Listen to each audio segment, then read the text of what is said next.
Welcome you all to Sarathi mentorship platform.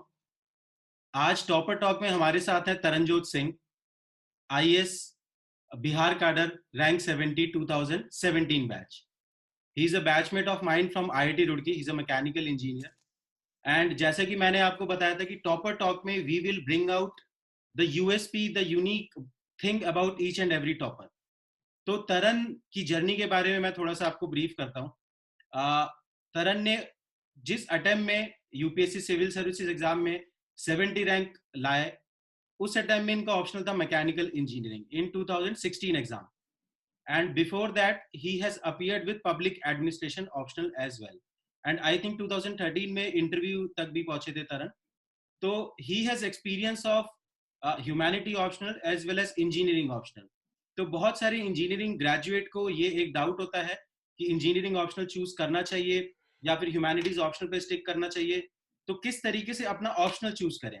तो आज तरनजोत सिंह से हम इसी बारे में बात करेंगे। तो first of all, welcome Taran to Sarathi Thank you. Platform. Thank you. Alright. तो Taran, what do you think कि किस तरीके से हमें ऑप्शनल चूज करना चाहिए? What are the parameters you would suggest to everyone? I think optional की चॉइस काफ़ी इम्पोर्टेंट है यूपीएससी प्रिपरेशन के लिए। और while starting the preparation, we don't give too much thought to what kind of optional we should choose, but it definitely affects the final consequences of the examination. तो मेरे साथ भी ऐसा ही हुआ था। When I started preparing, there were two optional pattern में, दो optional थे। तो I started with public administration and sociology. And the reason I took those optional was that they both were popular optionals, and वो जो होता है कि time cycle के विद इन 4 महीने के अंदर दोनों ऑप्शनल्स की तैयारी हो जाएगी। So I chose those optionals.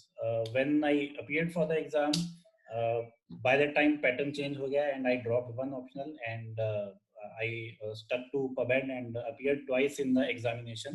And पहले ऑप्शनल में, पहले अटेम्प्ट में, it was disastrous. I scored double digit figures in both the subjects of optional, and total मेरा 150 के अराउंड बन रहा था। सेकंड अटेम्प्ट फिर से मैंने पबेड के साथ दी, एंड उस समय भी 220 के अराउंड स्कोर बना। And then I dropped 1 year and decided to go for mechanical option. Now I had a lot of learnings from that experience of shuffling with the optional. One thing I think which is important while selecting the optional is to evaluate whether I am good in my subject of graduation or not. I think that is the foremost question that one should ask. डराया जाता है शुरू में कि engineering optional मत choose करिए, but वो समय अब चला गया है, क्योंकि दो की जगह एक ऑप्शनल है, तो you can very well prepare the engineering optional.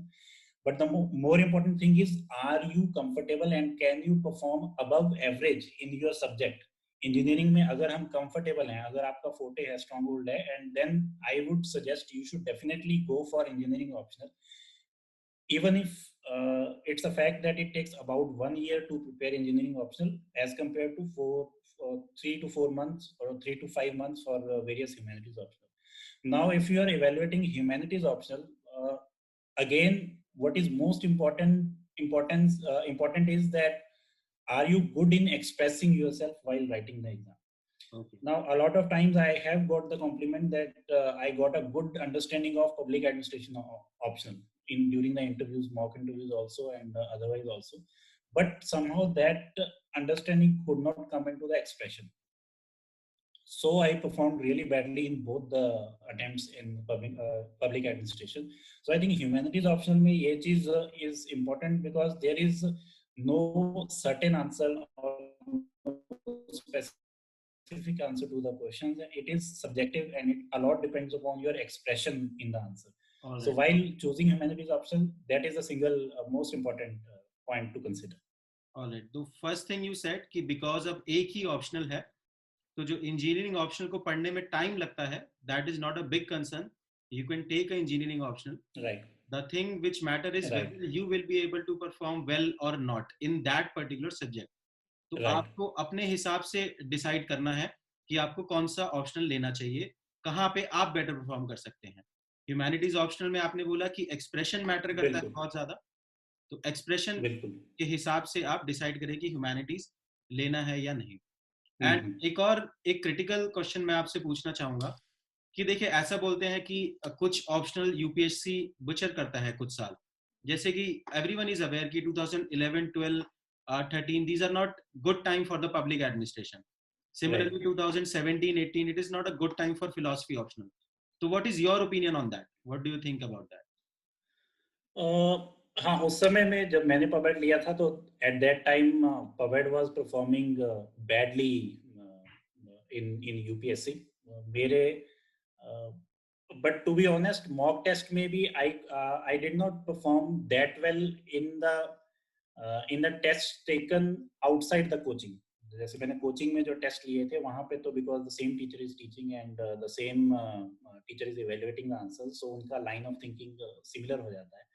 तो उनमें मेरे नंबर ठीक आते थे. But when I took test series outside the teaching, outside the coaching in which I was studying, तो उस समय I could realize that I was not able to score that well. So maybe somewhere the problem lied with the expression. So PubEd was being discouraged at that time by UPSC, but still I think that humanities optional में expression is very important, because ultimately that is what the evaluator reads and evaluates the answer. All right. Okay. तो fair enough. तो तरन एक और चीज मैं पूछना चाहूंगा यार कि इंजीनियरिंग ऑप्शनल के और क्या बेनिफिट है. देखिए ये जो पूरा एग्जाम प्रोसेस है एक लेवल के बाद अनसर्टेन है. I think you and me both agree to this कि एक लेवल के बाद थोड़ी अनसर्टेनिटी आ ही जाती है. There are variables which play role in your success which are not in your hand.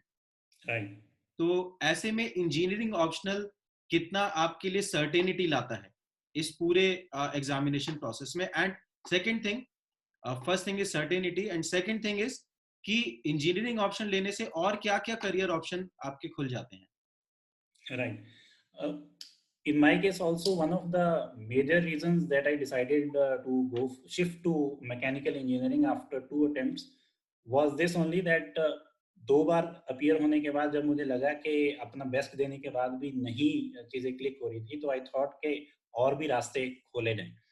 तो इंजीनियरिंग में गेट एग्जाम के थ्रू और इंजीनियरिंग सर्विसेज एग्जाम के थ्रू बहुत सारी सिलेक्शंस हर साल कॉम्पिटिटिव एग्जाम के थ्रू होती हैं. So that was in my mind and that was what materialized for me as well. तो यूपीएससी मेरे लिए वन ऑफ द ऑप्शंस हो गया था. It was not the only option. UPSC civil services was not the only option after 2 attempts.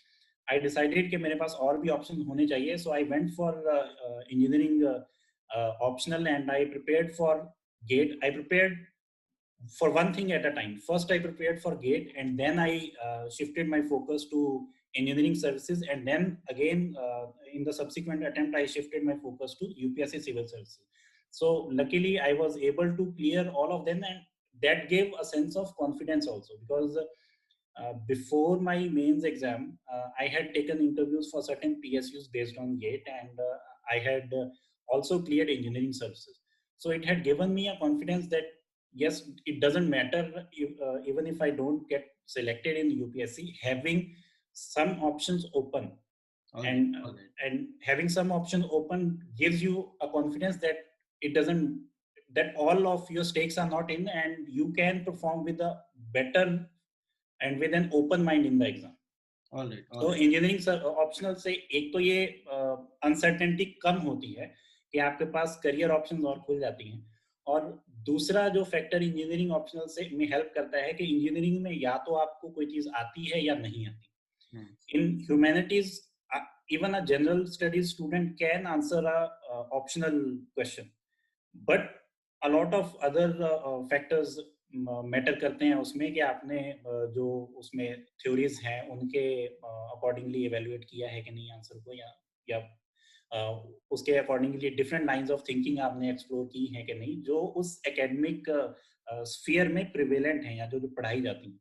लेकिन engineering में जो भी क्वेश्चन पूछा है आपको पता है कि या तो आपने पढ़ा है, कॉन्सेप्ट तो आता है, नहीं पढ़ा है तो नहीं आता है. Another thing that I would like to emphasize for the engineering optional, due to which a lot of people don't take the optional, don't opt for the engineering optional, is क्योंकि उन्होंने AIEEE और IIT का exam देखा होता है +1 +2 के time पे, और IIT के एग्जाम में सर्टेनली कंसेप्चुअली ट्रिकी क्वेश्चंस पूछे जाते हैं, और उसके लिए आपका कंसेप्चुअल स्ट्रांग होल्ड होना बहुत जरूरी है।